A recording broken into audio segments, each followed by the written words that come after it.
I entered the workforce believing that my generation was going to have equal responsibility and equal opportunity. And it didn't work out that way. Women are getting more college degrees, more graduate degrees, entering the workforce at every level. But in industry after industry, women are at 18, 15, 20% of the top jobs.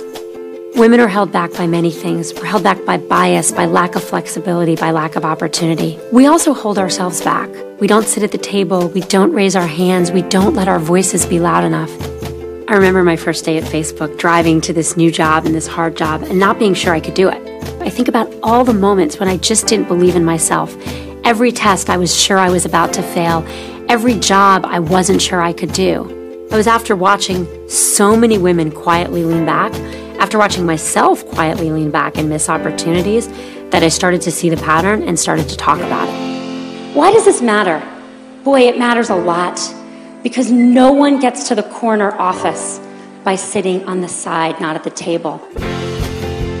This book's for women of all ages, young girls who are thinking about what their futures might be, people who might be out of the workforce thinking about coming back, or even someone who's a volunteer and wants to lean in and take on more leadership. To encourage women to really believe in themselves and believe in their dreams, and to help men do their part to form a more equal world by making sure that all of us have opportunities based on our passions and interests, not just based on our gender. Part of what I'm hoping Lean In will do is really start a conversation in every workplace, in every company, in every school, to start thinking about gender differently.